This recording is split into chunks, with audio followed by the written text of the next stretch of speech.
Michigan fans with the glass half full say that was a big win. Michigan fans with the glass half empty, not necessarily a big win. Penn State's not as good as we thought they were. We want to see a big win. All right, let's sort it out with Justin Rowe, Blue by 90 podcast, as we always do, talking Michigan football, fresh off that 21-17 win in comeback fashion against Penn State. Hey, Justin, how you doing? Doing well. I'm going to sit with the glass half full people here in Ann Arbor for the moment, because I think all in all, you can talk about expectations. You can talk about that. I think that 9 times out of 10, if you say at the beginning of the season, hey, you're going to be 9-1 in week 10 with a chance there's still the chance at a Big Ten championship on the table, you're going to take that, right? Yeah, you're going to take that. And I am going to clear up a bit of what I would call a pet peeve, except for one of my pet peeves is the term pet peeve. I don't like using it, but I don't have another term for it right this second. And that's when I made the statement after I was reviewing the Michigan win over Penn State, calling that a ranked win on the road, something that's avoided Jim Harbaugh, and people were coming back at me. That's not a ranked win. That's not a ranked win. The College Football Playoff Committee doesn't have Penn State ranked. Well, here's the deal. The College Football Playoff Committee doesn't rank anyone until week 8 or 9 in the season. Therefore, when you see those statistics like so-and-so coach is such and such record against ranked teams, that is the AP poll. And especially since we can only go back to 2014 for the College Football Playoff Committee. Justin, I was about to say you wouldn't believe how many comments I got, but you would believe how many comments. Well, Penn State wasn't ranked, so that doesn't count. Well, based on the way it's being counted, yes, it does count. Right. Yes. And I also would say, with how the College Football Playoff Committee, how they operate is they want people to view their show on Tuesday night. Right. And so that's how it's not really a true good ranking system.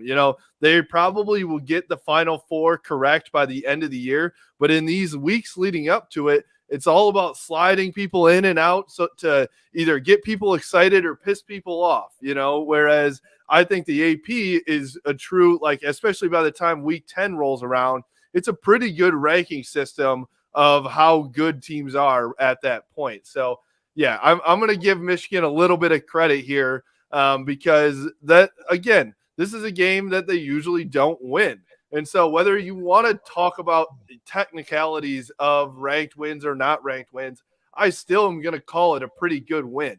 I'll let you keep going there. I like to use the term quality win. Was it a quality win? There is nothing special about 25 versus 26. It's not like the caliber of play of the 26th ranked team in the country or 26th best team in the country just falls off the cliff compared to the number 25 team. I guarantee everybody out there that regardless of the record, Penn State is one of the 25 best teams in America. Okay, the other thing that I saw in this, Justin, after the game was that, and you can clear this up if I'm amiss, Jim Harbaugh looked happier than I've seen him in a long, long time after a game. And we talked about this actually, I think after the Nebraska game too, that people that I talked to in the program that have been on these road trips they were in shock at how happy Jim Harbaugh has been. And so he was feeling that way after the Nebraska win, obviously a big win with a late touchdown, and late big plays. And this was the same way. The interview with him and Eric All and Molly McGrath, who I think Molly McGrath is now Jim Harbaugh is her enemy now because he won't give her a good interview. He just loves this team. We talked about this on our podcast as well, that it just looks like he's having fun again, right? He looks like, whether it's going to actually, make them go to a Big Ten championship game or beat Ohio State, I don't know. But it seems like the culture is different. We've talked about this. Is that real? Is this, a real thing that the energy and culture is different? Well, I see it from the head guy, and he does look and feel different.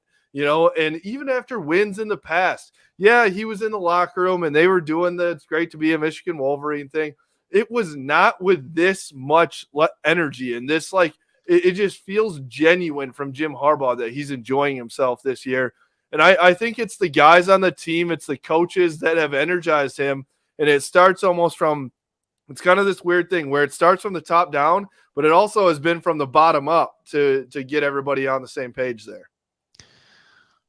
I'm going to say something that a lot of people and maybe some Michigan fans won't like, and just college football fans or sports fans in general won't like, because they always want a definitive either things are broken or they're fixed and perfect.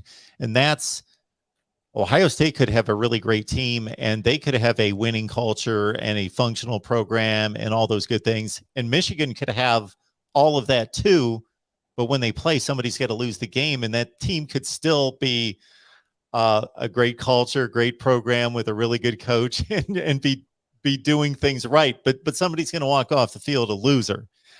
So you can still do things the right way, and it's not going to work out every time. And you don't have to look for something obviously being a miss or dysfunctional or broken or heads need to roll. All right. And I think, sorry, to that point, Sure. I think you did see that in the Michigan versus Michigan State game. I thought that Michigan did a lot of things right. They also did a lot of things wrong, but both teams played good games, I think, in general. And then there was just down the stretch, it was back and forth, and Michigan State came out on top. But I wouldn't say that it was like, there were a lot of people out there, same old Harbaugh, same old thing. Yeah, they did end up, losing a late lead there. I didn't think that felt like it was the same thing that we've seen in the past. It felt like it was still like, man, they had their chances, and it just it was one of those really good football games that one team unfortunately had to come up short. So I agree with you. That's happened once, and it might happen twice this year. And so then my question actually is, I saw somebody say if Michigan loses to Ohio State, well, this season is a failure. Well, if Michigan loses a good game to Ohio State and they have their only two losses, I know they're to their rivals, but they're to two top 5 teams essentially. How do you say that's a failure of a season? I don't know. It's this tough thing, right? Absolutely, it is. And yeah, that was one of the best games I've seen this season, Michigan State. And not to drag up old wounds, but Jim Harbaugh was certainly talking about this leading up even to the day of the Penn State game. It doesn't help the situation, doesn't help the standings, doesn't change anything. But the Big Ten office did admit to some missed calls in that game. Yeah, and so that's where, I think there could be a situation here at the end of the year, even, right now, where everyone's kind of kicking themselves in Ann Arbor like, man, that was our game. We should have won that, and still feeling like we were the better team on the field that day and should have came out with a W.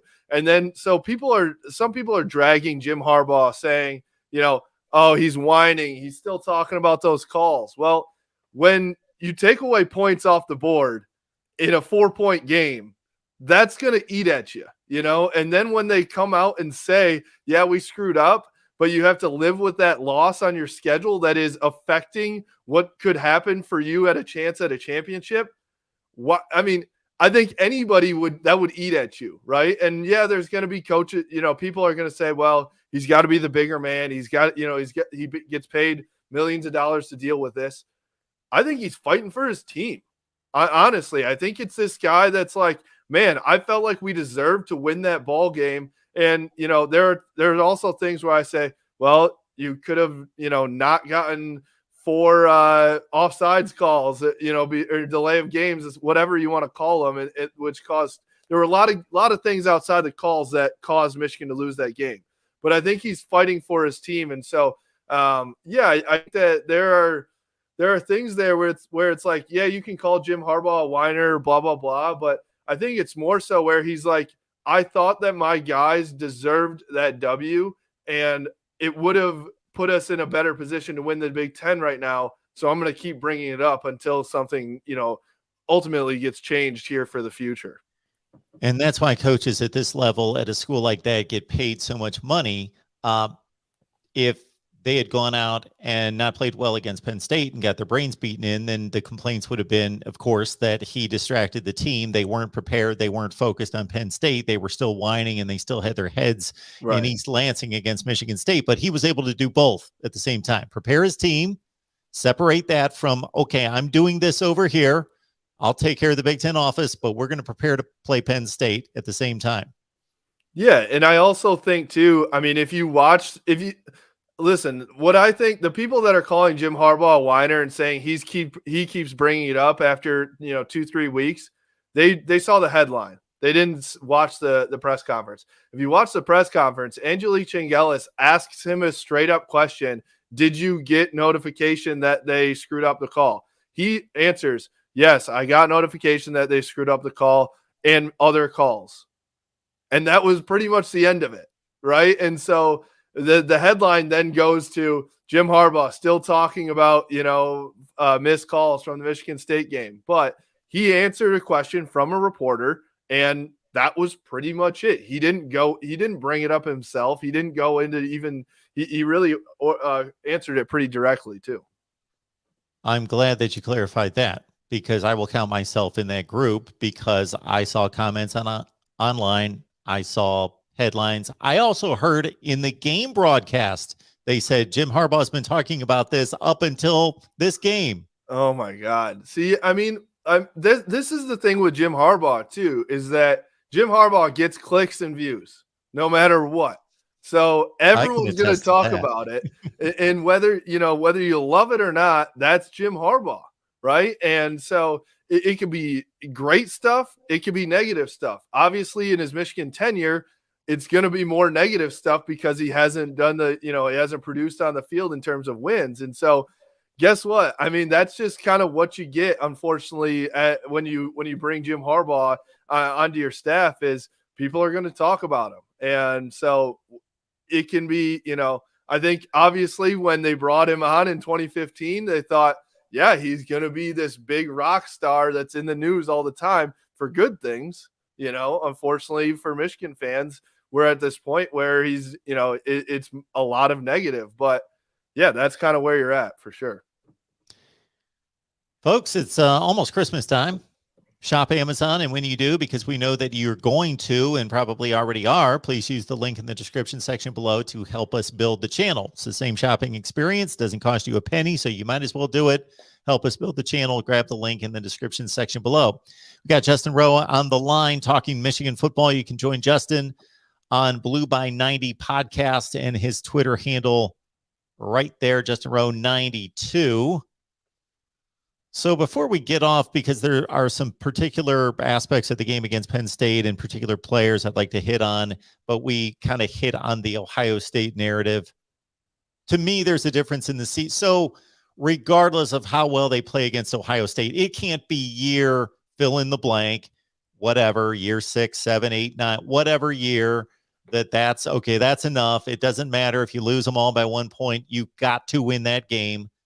Whatever year that is, if it's this year or next year, for the powers that be, or for that individual fan out there that just says, I've had enough.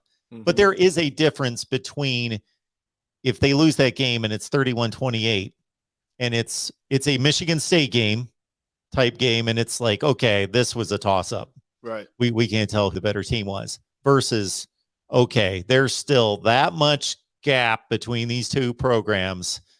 Therefore, he may need to go because he hasn't closed that gap. Here's my thing. Honestly, I think either way, I think he's still back next year, because I think you're 10-2, and I think that's pretty damn good. Yeah. I think that it's, unfortunately, yes, people, and myself included, you're going to get a lot of crap for those 2 losses being against your rivals. And that's been the narrative all along anyways. But I think he's back anyway, because you go 7-0 to start it. You can point to the officiating in the Michigan State game, and then you can say, I don't know. It's I whether I agree with that or not. That's what I think is going to happen, because I think that in college football these days too, you do see a lot of people leave their guy. Look at Nebraska. They left their 9-4 Bo Pelini, and they've won like I can't even remember what it is now, but they've barely won any game since, right? And so there you look at Texas. What did Texas just do since they've lost? Since they parted ways with Mac Brown, it has not been good. And so I think that there are a lot of fans that are fed up with Michigan not being able to get over that hump, but I think that from an administration level, they see, hey, 10-2, and if you can get to 11-2 with a bowl win, there are just a handful of teams out there that get to that every single year, right? And so, you hope that the 2 losses are not to your rivals in the future, but I think they're going to say, wow, that's really something to build on. You've got the entire offense coming back essentially. Maybe you lose Hutchinson and Ajabo probably on the defensive side, but I think they've got something to build on. Now, the Ohio State thing specifically, though, I think that's going to be where it gets really hairy, because at what point does that Ohio State game weigh heavier than the rest of the 11 games on the schedule? Or what does that Ohio State game equal to? Does the 10 wins matter or 11 wins matter if you lose that one game on the schedule every single year? Or is it just like, all right, those 10 wins, it might as well be 6 if you're going to lose that game anyway, right? There it is. There it is. I know that I've seen a number of polls, at least from the Ohio State perspective, which still fascinates me after all these years of dominance, that they're still obsessed with Michigan, that it's more important to beat Michigan than fill in the blank, win a national championship, win a Big Ten championship. There are a number of things that have been offered in polls that still show that there's a healthy amount of the fan base that still considers beating Michigan more important than anything. Yep. 61% against the spread, 77% against the money line. Join us on Patreon. You get my picks there. And full disclosure, yeah, I had a bad week. Finally had a sub 500 week. Okay. All right. Week 11. It's been a lot of weeks of football. So we went, had a few games, including, yes, I admit, Penn State plus 1.5. Eric All did me in.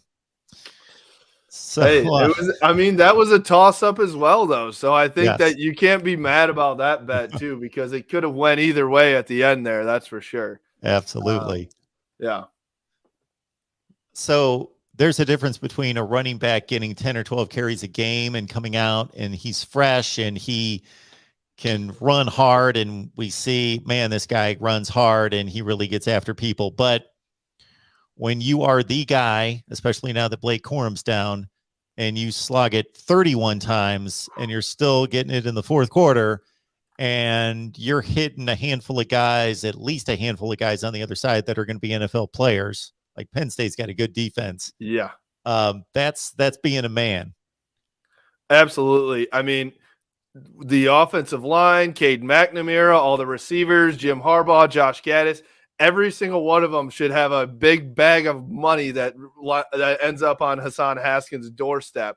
Whether it's that or a steak dinner, I don't know what's legal anymore, honestly. But I mean, they owe him NIL deal for him. Yeah, exactly. Jim can pass on his Lululemon NIL deal or something. Yeah, I mean, that guy put everybody on his back and said, "Hey, I'm going to do it today." And that's, like you said, Penn State's secondary is the best part of their defense. I'd say their front seven is more their weak spot. It's still a team that has only given up. This was the second highest number of points that they've given up all season, I believe. And that's 21 points. It's a damn good defense. And so for them to say, hey, we're going to run the ball, we're going to run the ball, and to still have that success on 31 carries with, I thought that was going to be Donovan Edwards and Hassan Haskins 1-2 punch. They said, Hassan Haskins said, no, I can do it myself. So it was really, really impressive from Hassan Haskins to see what he was able to do. I mean, and the thing was that it wasn't just like the offensive line opened up unbelievable holes for him. He was fighting for all the yardage. I haven't been able to find how much yardage, yards after contact that he had, but it felt like it had to be half of the yards that he had. So really, really impressive performance by Haskins. Yeah, and another impressive performance turned in by the two bookends on defense. I already have all sorts of people making comments and calling into the shows, both Ohio State fans and Michigan fans, saying this might be a major problem for CJ Stroud in the Ohio State passing attack. Of course, there's a game against Maryland, we know, and that's to be taken seriously. But yeah, Aiden Hutchinson, David Ajabo, they were all over the place. The pass rush was fierce. Yeah, and honestly, looking back, I have to give a ton of credit to Sean Clifford for getting back up. I mean, he was on the ground all day long, 7 sacks, and the number of dropbacks he had where he was hurried or hit it felt like every play. It really did. And they didn't have a running game to complement anything that he was doing. So got to give him a ton of credit for just battling through that. But if you go back and look at the film, there were a lot of times where there were receivers open downfield, but Clifford did not feel comfortable sticking in that pocket for long at all. And he would end up scrambling or running or taking the sack or throwing, too early and the route wasn't open yet. So that's where I think Michigan's, those Ajabo and Hutchinson can get to CJ Stroud possibly. With a young guy, he's obviously now had a full season under his belt, and he's looked pretty damn comfortable for the past, 6-7 weeks now. But if they can get pressure on Stroud, all of a sudden those routes aren't quite as open as he's seen in the past 6-7 weeks. That's where I think he can start interrupting, they can start interrupting things for Ohio State's offense. Now, they've gone against the George Karlaftis, and they were able to handle that quite easily. But I think there's a difference when you have it coming from both sides. And then there were multiple times against Penn State where it was like, pick your point. If you're the running back, you got a linebacker coming up the middle and Aiden Hutchinson coming off the edge that he's going to get there. Pick your poison. One of them is going to get to the quarterback. So if they can do that against Ohio State, that would be an interesting thing to see how Ohio State's offense will respond to that. And again, not to continue to jump ahead 2 weeks, but the Stroud, somebody asked me the other night to compare Cade McNamara and CJ Stroud. And I said, Cade McNamara, yeah, game manager, all those things that you want to say about that. But against Michigan State, I saw him turn in a performance that I thought was, okay, this is Cade McNamara at his best. He's being pushed to his limit because the openings aren't there. The pass rush is in his face. He's having to anticipate throws. He's threading the needle. He's doing all those things. And it's being asked of him finally in this game, and he's doing it. I don't know if CJ Stroud can do that. Maybe he can, maybe he can't. It just seems like those guys are like 5 yards wide open all the time. It just seems like that's what he just tosses them out. It is. I mean, I agree with that take where it's like, we don't know how good CJ Stroud is, because I think how many people could you plug in at quarterback for Ohio State and they'd probably be pretty damn successful, right? With what they've got going with the run game to start it. And then, I mean, you're right. It's just like those guys, you don't have to thread the needle ever. Every touchdown pass, it seems like it's a wide open pass. And so that's where, again, if Michigan can, and I don't know if they can, but if they can get pressure, if they can get some coverage on those guys, maybe that's the difference. In CJ Stroud, maybe he stutters a couple times. Maybe he makes some mistakes. We saw him do that early in the year when he was struggling a little bit. Obviously, he seemed to put it together. But, yeah, I mean, and you look at what Ohio State has this weekend, if Cade McNamara can do what he did against Michigan State secondary, I want to know what CJ Stroud can do against Michigan State secondary. And those wide receivers, I mean, they could have 300-yard receiving, receivers on that day. Yeah, and Purdue's Aiden O'Connell ripped him up for 536 through the air, and Talia Tagovailoa 350 last week. some of that might have been a little bit more garbage time. But speaking of which, the Maryland threat is basically that this is what Maryland football is that they've got some athletes, but they don't have enough of them. They've got they always have one really good wide receiver. I think they've got two that are really good. They lost to one of their best ones earlier this season. They usually have speed on offense. The defense is weak and thin and gives up a lot of points in yardage, but they might have one NFL corner over there, and they just don't have the volume. They just never have the volume, but they're fast. They usually have a fast team. And this year, finally, for the first time in over 10 years, they've got a quarterback who can at least threaten a defense. Yeah. He makes mistakes, but he's talented. Yeah, I mean, at the beginning of the year, I was a little bit concerned about this game because in their first 3 or 4 games, they were rolling. They looked like a competent team. They actually did look like they had the athletes out there. But now, it's just they just don't. Unfortunately. And so I thought that they were taking this step forward this year, but they really have, towards the back end of the schedule, the one game that I look to see how good they are is the Indiana game. Indiana has looked about as bad as you can get, and they only beat them by 3 points and gave up 35 to that offense. And so, man, I would just be, I would be shocked if Michigan doesn't win this by 3 scores. I would have, like I said, when I saw this game on the schedule, I'm thinking, okay, if Michigan can get through their schedule, this is the trap game. This is it right here. It's on the road. But I just think that Michigan's going to take care of business. I highly doubt that this defense is going to let up a ton.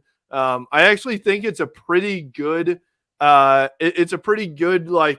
game for Ohio State with Tagovailoa and with them having some speed. So not that I don't think their offense is anywhere near Ohio State's, but it's they've got players. Yeah, they've got players. I want to say this, but I don't. It's almost like the JV game to Ohio State, to Ohio State's offense, honestly.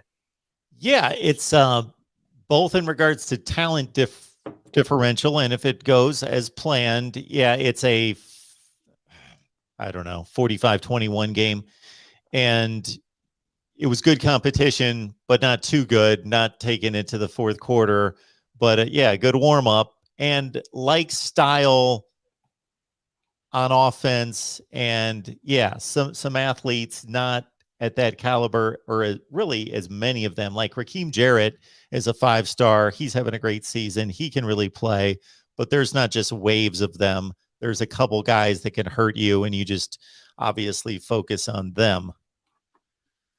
Yeah, and I think too, I mean, if you look at what Michigan's defense has done in the past, 4 weeks, it has been really impressive outside of the Michigan State game. And the Michigan State game, you got to give it up to Kenneth Walker. I think he's the best running back in the country and probably should be the Heisman front runner.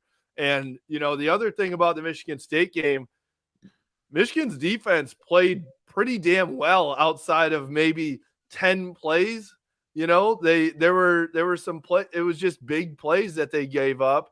And that's how Michigan State has scored under Kenneth Walker and with, their Reed and Naylor too. But outside of, I would say 10 plays in the Michigan State game, their defense has played phenomenal, and then when you look at, obviously Northwestern is a not very good football team. Indiana, not either. But even to do what they did against Penn State. And I thought, you take away the 4th downs and they're off the field. I mean, Michigan's defense was on the field almost, it felt like the entire game, the first half specifically. So for what they've been able to do, I think that they're going to take it to Maryland pretty well, I'd say. But, there's a chance that this defense, if they do what I think that they're going to do on Saturday, they go into this Ohio State game with a lot of confidence going against what we could probably say is the best offense in the country. Penn State ran 33 plays in the first quarter. Michigan ran 6. They said on the broadcast that was the biggest discrepancy in college football for the entire season, any game. Wow. It felt like it. So it definitely felt like that. And so I did have to give them credit because then, I knew at that moment when that was happening, this is going to affect the ending of the game, because in the second half, when Penn State ultimately has their run, which they did, Michigan's defense was tired. It just felt like they kept going to Dotson. They kept going there, and we knew it, but just couldn't stop it. And so that was it. So if Michigan's able to, stop that, get off the field, that was their problem against Michigan State too. They'd have them pinned back at 3rd and 9, 3rd and 10, and then somehow Michigan State squeaks one out. That's what happened against Penn State in the second half too, and that was how they were able to get their run. That's going to be the key. We keep looking forward to Ohio State, but I think we're there at this point, to be honest.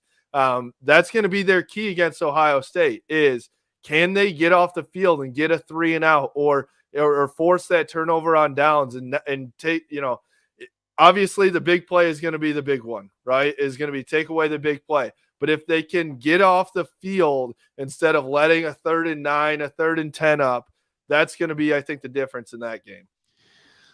All you have to do is look at the Penn State and Nebraska games against Ohio State. They still gave up a ton of yardage to Ohio State, but they held in the red zone, and Ohio State kicked field goals, or they missed field goals, or threw a pick against Nebraska red zone, or Ryan Day wanted to go for it and didn't get it.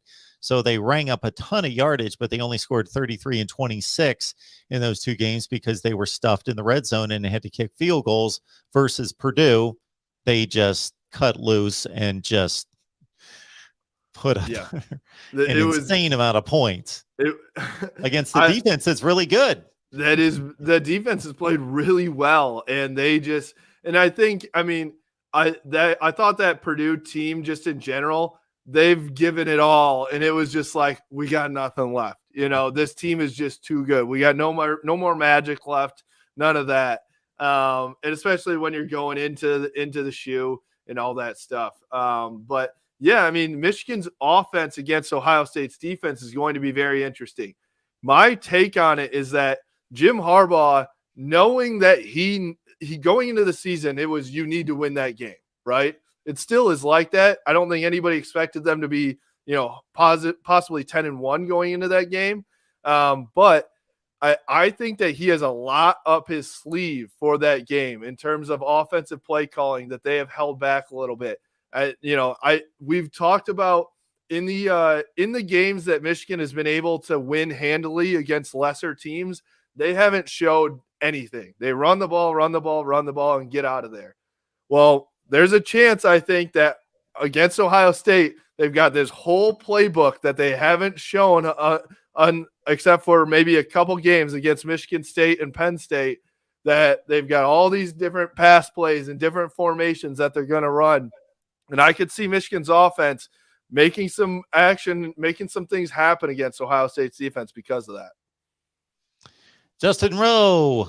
Catch him on Twitter at JustinRowe92 and his podcast, Blue by 90. Justin, we appreciate you stopping by. Good conversation on Michigan football taking on Maryland this weekend. See you next time. Thanks. See you later.